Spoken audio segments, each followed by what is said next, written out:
Baik, Assalamualaikum warahmatullahi wabarakatuh. Perkenalkan, nama saya Sofia Rosyada dari PT IKC dengan NIM 2402095000076. Di sini saya akan mempresentasikan materi mengenai ruang lingkup elektronika. Pertama ada definisi menurut para ahli. Di sini ada Donald G. Fink. Beliau mengatakan bahwa elektronika adalah ilmu dan teknologi tentang pergerakan elektron dalam ruang hampa, gas, atau semikonduktor yang digunakan dalam berbagai perangkat seperti komputer dan sistem komunikasi. Selanjutnya ada dari Malvino. Dia mengatakan elektronika adalah cabang ilmu fisika yang mempelajari tentang alat-alat listrik yang beroperasi dengan mengendalikan pergerakan elektron dalam suatu bahan atau medium. Selanjutnya dari William D. Stanley, beliau mengatakan bahwa elektronika adalah ilmu yang berhubungan dengan perancangan, analisis, dan penerapan perangkat yang bekerja berdasarkan aliran elektron dalam berbagai medium. Dan yang terakhir dari Robert L. Boylested, dia mengatakan bahwa elektronika adalah bidang ilmu yang mempelajari perangkat listrik aktif seperti dioda dan transistor yang berfungsi untuk mengendalikan aliran arus listrik. Nah, di definisi elektronika di sini dapat disimpulkan dari pendapat para ahli sebelumnya bahwa elektronika adalah cabang ilmu yang mempelajari pergerakan dan pengendalian elektron dalam berbagai medium seperti ruang hampa, gas, atau semikonduktor, serta penerapannya dalam perangkat listrik aktif seperti transistor dan dioda untuk berbagai keperluan teknologi. Perkembangan elektronika dari zaman ke zaman, di sini ada era awal elektronika. Pada tahun 1833, Michael Faraday menemukan efek semikonduktor yang menjadi dasar bagi teknologi transistor. Lalu, tahun 1874, Carl Ferdinand Braun menemukan dioda semikonduktor pertama. Dan 1883, Thomas Alva Edison menemukan efek Edison, yaitu emisi elektron dalam tabung vakum.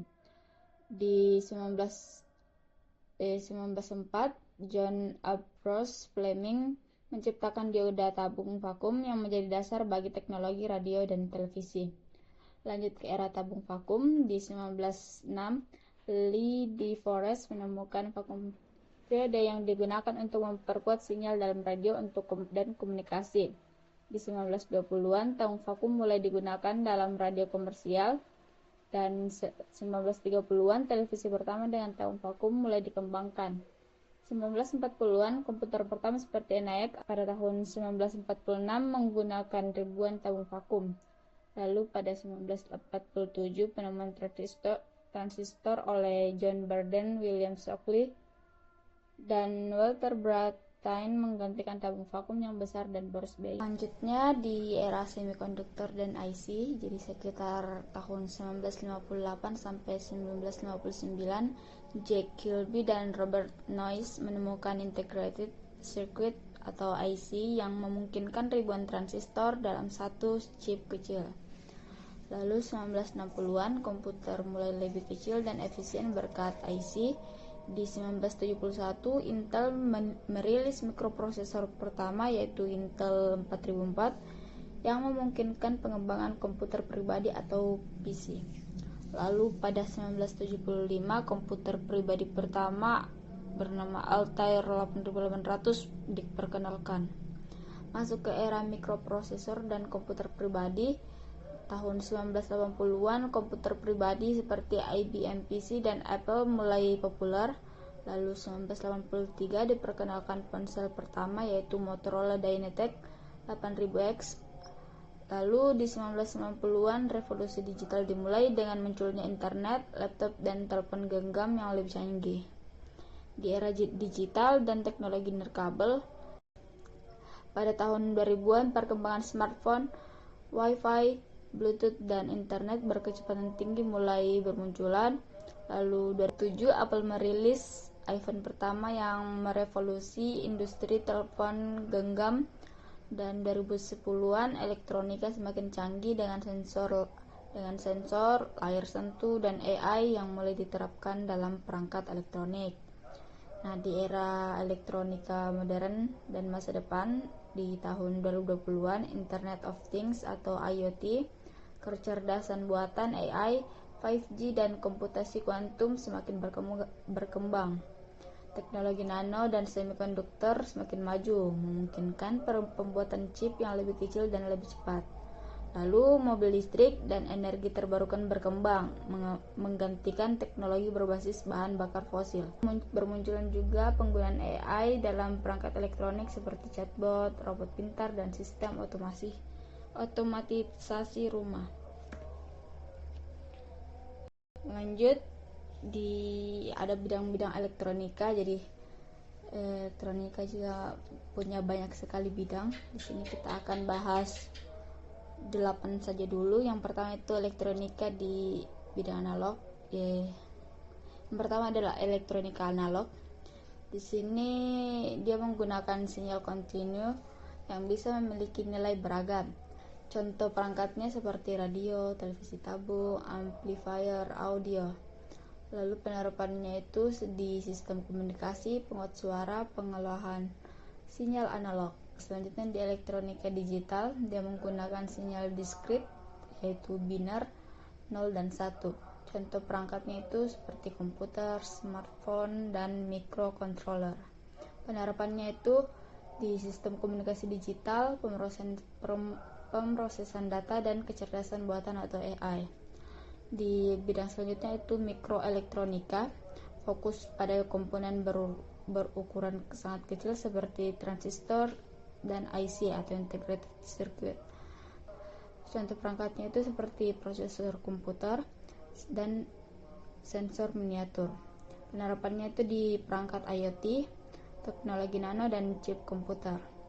Lanjut ke bidang elektronika telekomunikasi, ini berhubungan dengan transmisi dan penerimaan sinyal informasi. Contoh perangkatnya pemancar radio, satelit komunikasi, dan antena 5G. Penerapannya itu di telepon seluler, Wi-Fi, dan jaringan optik. Selanjutnya elektronika kendali atau control electronics. Dia mengendalikan mesin atau sistem secara otomatis menggunakan rangkaian elektronik. Contoh perangkatnya itu PLC atau Programmable Logic Controller dan robot industri. Penerapannya itu di otomasi pabrik, smart home, dan kendaraan otonom.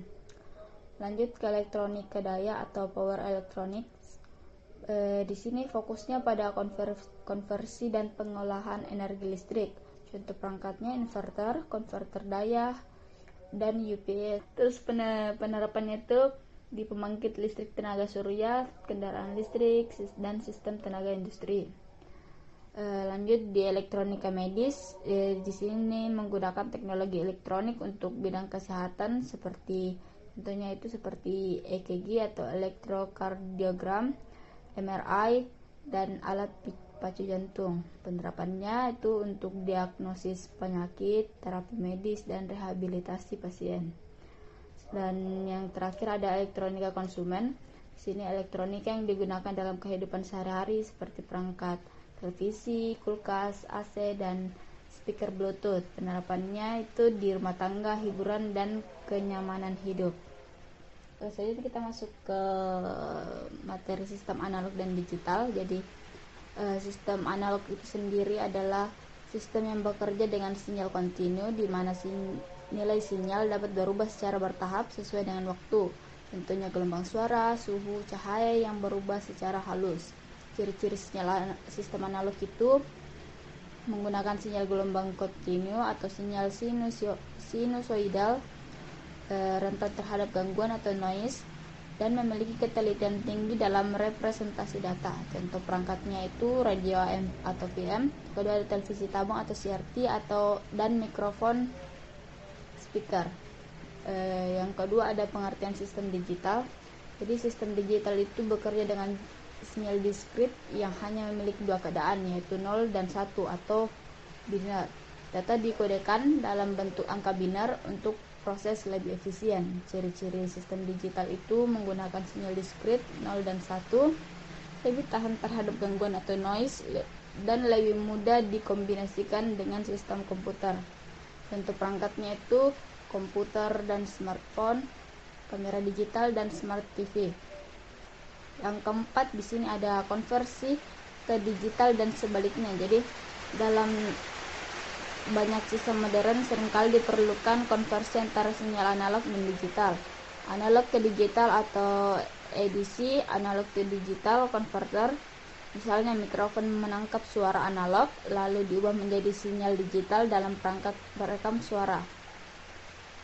Lalu ada juga digital ke analog atau DAC, digital to analog converter. Misalnya musik dalam format MP3 digital diubah kembali menjadi suara melalui speaker. Nah, penerapan sistem analog dan digital dalam kehidupan sehari-hari itu ada di sistem analog sendiri ada penggunaan di sensor suhu analog, pemancar radio, dan alat ukur tradisional. Di sistem digital digunakan dalam komputer, sistem komunikasi modern, AI dan IoT atau Internet of Things. Nah, di sini ada komponen elektronika. Jadi komponen elektronika itu adalah elemen dasar yang digunakan untuk membangun rangkaian elektronik. Komponen ini dibagi menjadi komponen pasif dan aktif yang masing-masing memiliki fungsi dan karakteristik tertentu. Sebenarnya komponen elektronika itu dapat dikategorikan menjadi 3 jenis utama, yaitu pertama ada komponen pasif. Yang pertama ada resistor, fungsinya untuk menghambat arus listrik, satuannya itu ohm. Contoh penggunaannya pembatas arus dalam rangkaian LED. Lalu ada kapasitor, lambangnya itu C, fungsinya itu menyimpan dan melepaskan muatan listrik sementara, satuannya itu farad. Contoh penggunaannya itu penyaring sinyal dalam rangkaian amplifier. Lalu yang ketiga ada induktor atau L, fungsi menyimpan energi dalam bentuk medan magnet, satuannya itu Henry. Contoh penggunaannya digunakan dalam filter dan catu daya. Lanjut ke komponen aktif ada dioda, fungsinya itu untuk mengalirkan arus listrik dalam satu arah. Jenisnya ada dioda penyarah, LED, dan dioda Zener. Contoh penggunaannya itu penyarah arus AC ke AC ke DC pada adaptor. Yang kedua ada transistor, fungsinya itu untuk memperkuat sinyal dan saklar elektronik. Jenis-jenisnya itu ada BJT atau bipolar junction transistor dan MOSFET. Contoh penggunaannya itu penguat sinyal dalam rangkaian audio. Yang ketiga ada IC atau integrated circuit, fungsinya itu menggabungkan banyak komponen elektronik dalam satu chip kecil. Contoh penggunaannya itu mikroprosesor dalam komputer, IC 555 sebagai timer. Lanjut ke komponen yang ketiga, itu ada komponen elektromekanis. Di sini ada relay. Jadi fungsinya itu saklar listrik yang dikendalikan oleh arus kecil untuk mengontrol arus besar. Contoh penggunaannya itu sistem kontrol otomatis dan proteksi listrik. Yang kedua ada saklar atau switch. Fungsinya itu menghubungkan atau memutus arus listrik dalam suatu rangkaian. Contoh penggunaannya saklar lampu dan tombol power. Yang ketiga ada speaker dan mikrofon. Jadi fungsinya mengubah sinyal listrik menjadi suara atau speaker dan sebaliknya. Mikrofon. Contoh penggunaannya sistem audio dan komunikasi. Adapun penerapan komponen elektronika dalam kehidupan sehari-hari itu resistor dan kapasitor digunakan dalam sirkuit televisi dan radio. Dioda dan transistor biasanya digunakan dalam penguat sinyal ponsel. Lalu IC dan mikroprosesor otak dari komputer dan smartphone. Relay dan saklar digunakan dalam kontrol otomatis rumah pintar. Selanjutnya di sini ada tabel besaran simbol dan satuan listrik, bisa dilihat. Kesimpulannya di sini elektronika adalah cabang ilmu yang mempelajari perancangan, penggunaan dan pengembangan sistem berbasis arus listrik dan sinyal elektronik. Dalam pengembangannya, elektronika telah mengalami kemajuan pesat dan mencakup berbagai bidang seperti komunikasi, industri, kesehatan, transportasi, dan hiburan. Elektronika juga telah memainkan peran penting dalam kehidupan modern dan akan terus berkembang seiring dengan kemajuan teknologi. Pemahaman dasar tentang ruang lingkup elektronika, komponen, serta penerapannya dapat membantu kita lebih memahami dan memanfaatkan teknologi ini